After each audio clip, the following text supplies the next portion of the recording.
So this is a week after I went to the nail salon.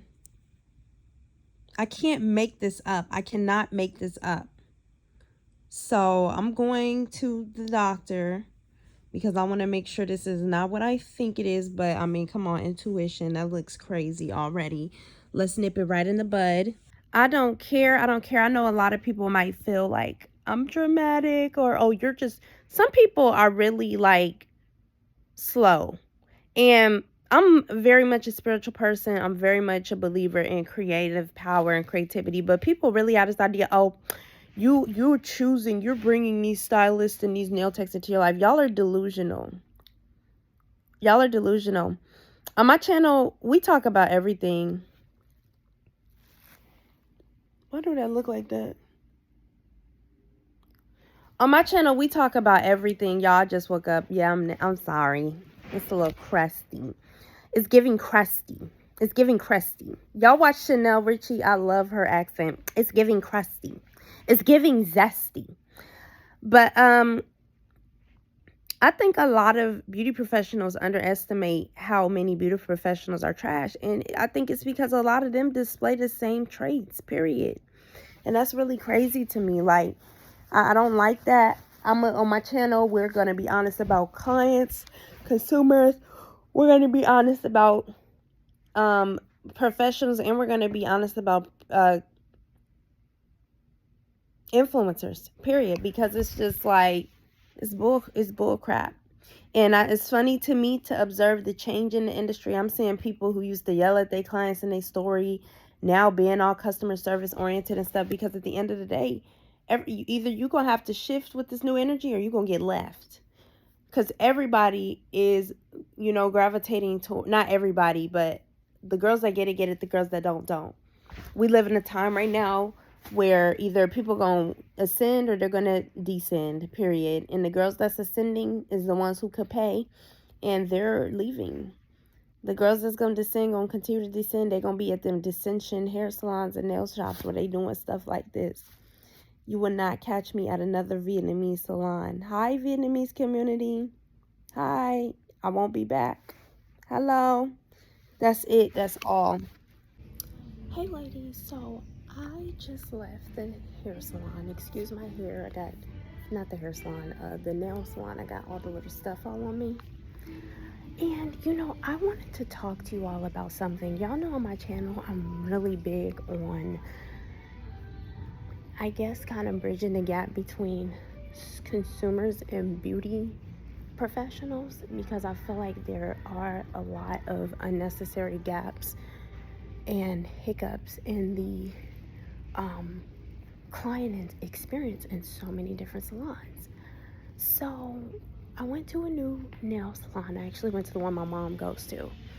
And at this point, the last nail salon experience I had already decided that was it for me, right? I'm like, you know what? I'm tired of going to these types of nail salons. And I have no shame. I'm referring to the average Vietnamese ran nail salon. I have had positive experiences with nail techs. Usually those nail techs are those that are freelance, and they generally aren't in those environments. They're in salon suite environments, and more not in the chop shops, right? And the last experience I had, I told myself, I'm like, this is it. I'm done.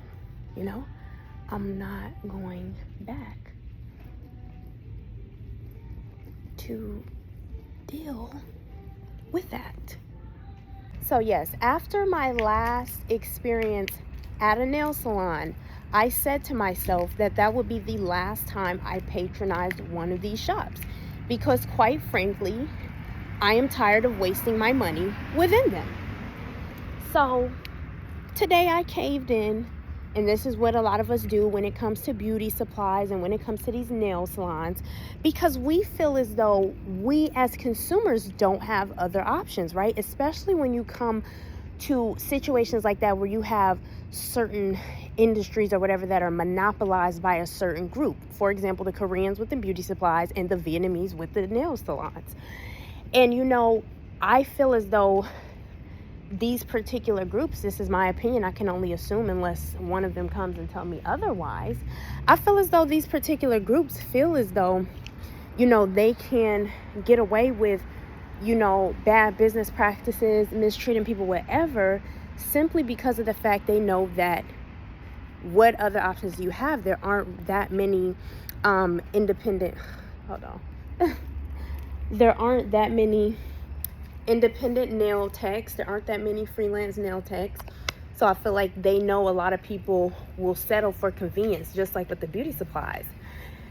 So today, there were two things with the experience. I feel like Tabitha Salon takeover, like for real.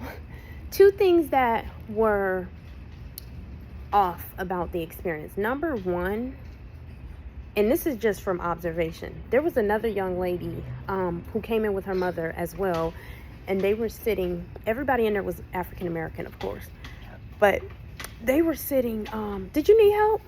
Oh, thank no. you. Okay. There was another, everyone in there, of course, all the customers were African American, and there was another young lady with her mother.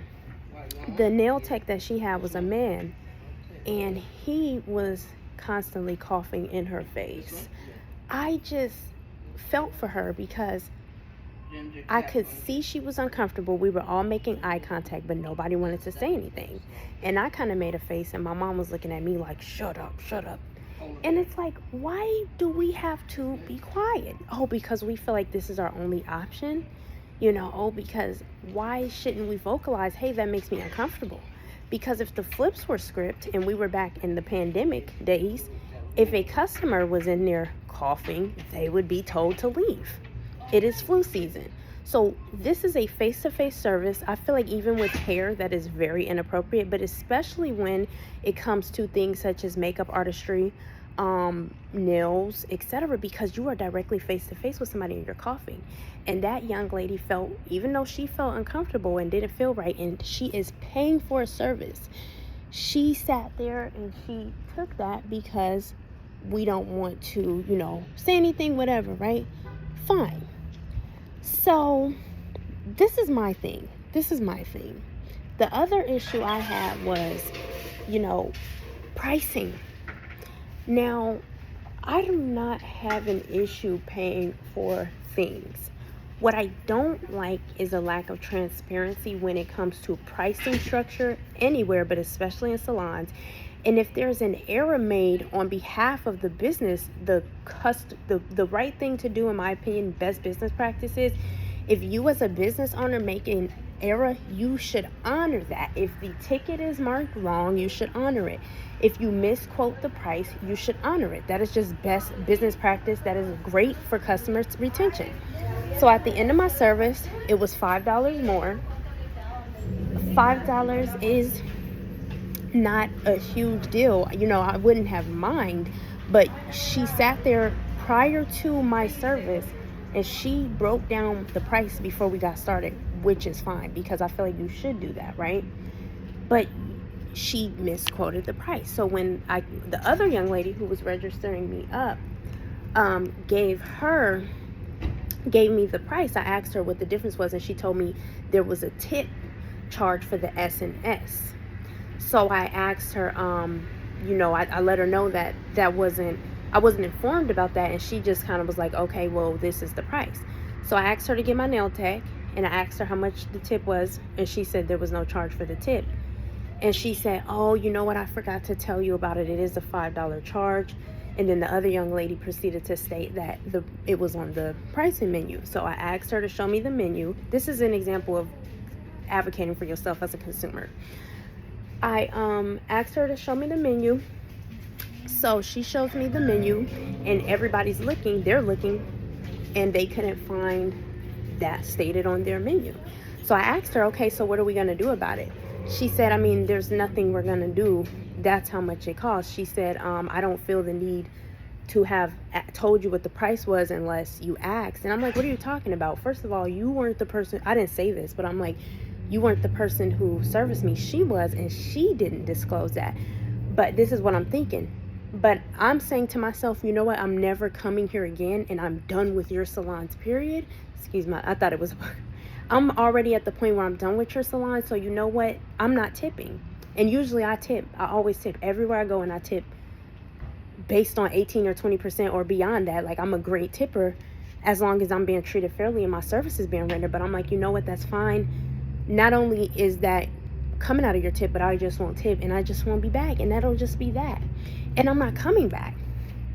And I wanted to bring that up because I wanted to say, from the Vietnamese salons to the Korean beauty supplies to the African braid shops, you know, that are some, let's be real, y'all know how it go, ripping out edges, kids running around, to Kiki's lace fronts, and you know, she don't want to wash hair and da da da. Until we as consumers apply the pressure, until we advocate for ourselves and we increase our self-esteem and our self-worth, you don't have to be entitled and demanding and nasty, but you state what you need. You know, you are paying for the service. It's not like this is a free thing, you know, or somebody's doing something nice for you.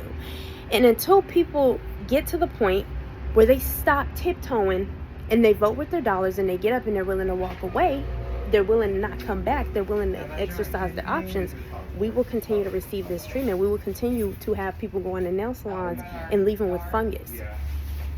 You know, we will continuing. So that's food for thought. That will be the last time. I'm going to do the absolute best I can. I don't even care if I come across one that is good. That'll be the last time that I intend to patronize a Vietnamese nail salon. And, you know, people can take it how they want to take it. It's less to do with that this is a particular group of people, and it's more to do with this is a cultural practice that from the West Coast to the Midwest to the South, it seems to be the same experience. It doesn't matter. I'm even here in the nice area. It doesn't matter if you pay the highest price point.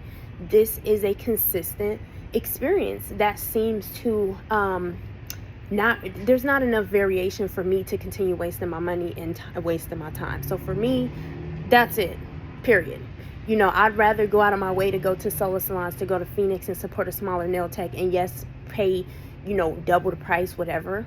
I don't care about that. Price doesn't matter to me. To me, it's more about, you know, convenience and accessibility. That's why I came here. And this is a higher priced, or it's more, you know, it's a more night. So for example, you know how basic acrylic sets these days start at about $28. Their basic acrylic set starts at $45. So again, it seems like no matter what area you go to, price point's the same experience. But y'all let me know what you think in the comments below. I will talk to you all later. Hey y'all, so I want to pop back in and say a few things. And you know, the backdrop kind of just is what it is, redecorating, different things like that. So, oh, excuse me.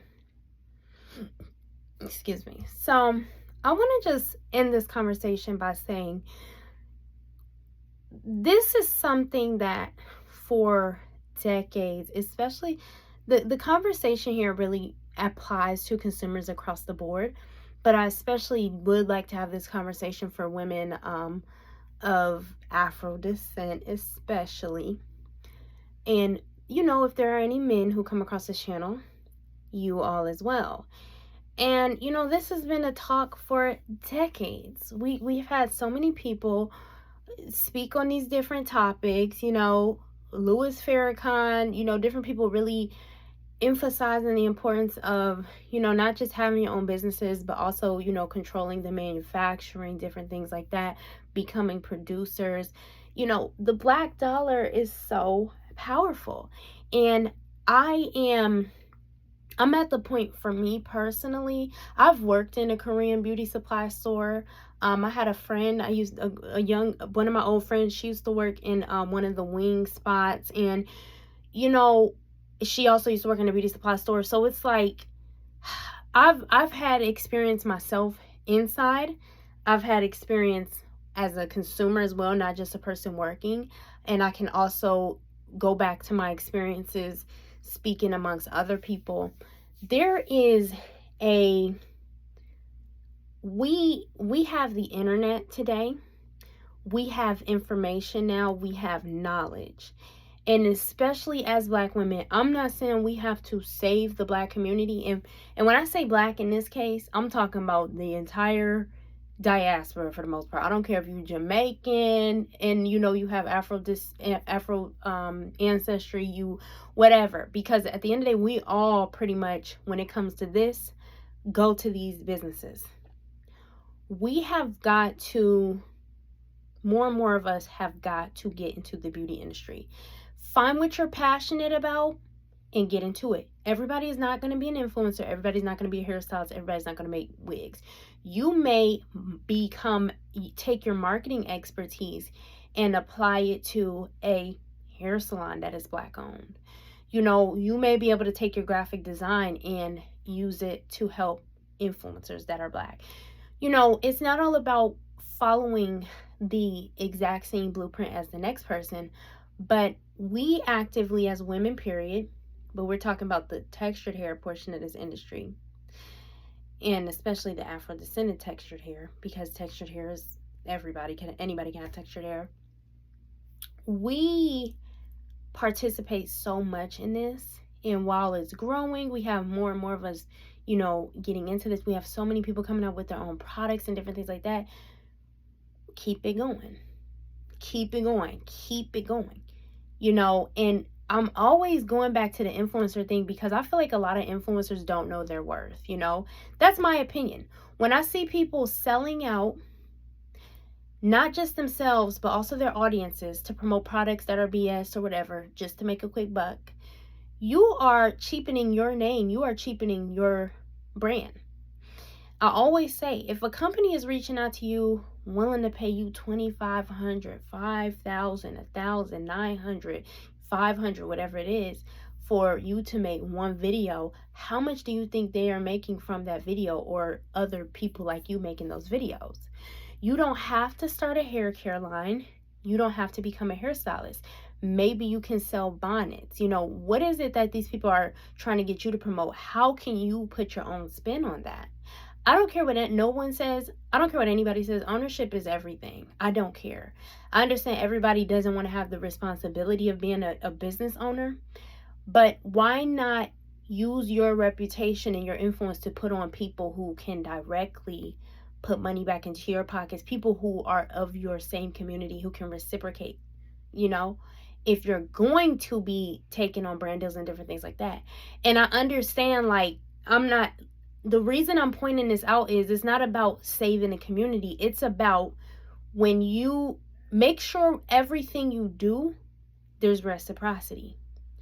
Me going to a beauty supply store of a group of people who won't hire me, are very, disingenuous if they are kind of being cordial, or if they're not cordial, being flat out rude, pricing other Black people who want to get into the market out on purpose and discriminating, and just employing these very draconian, just cutthroat business tactics in order to marginalize us and keep us coming back to them. Why not, put your dollars, put your influence in a place where it'll benefit you? It's not to say you support a business solely off the strength of it being Black. There's a certain Black-owned beauty supply I know where, quite frankly, the girl's rude. I'm not going there. But I'm happy other Black people are going there to support her. I'm personally not, because it's like, I still value customer service, and just because you're a Black-owned business, you're not going to get my dollars just because of that. If you're going to be acting a fool, there's other Black-owned beauty supplies, so I'll go to the others. I will go to Amazon before I am mistreated. But the point is, y'all, how you spend your money, affects you. Make sure you are investing your money into things that are going to come back and benefit you in the long run. Hope that makes sense. Put your money into things that have your best interest at hand. It's kind of like you have some people who are wealthy, and you have some people who are decent, and they might not. Some people don't believe in wearing labels and promoting other businesses unless they have stock in it. And it might sound crazy, but that's an example of, making sure you have something is going to benefit you. You know what I'm saying? If you're going to promote something, make sure something is benefiting you. So I hope that makes sense. Y'all let me know what you think in the comments, and we'll talk there.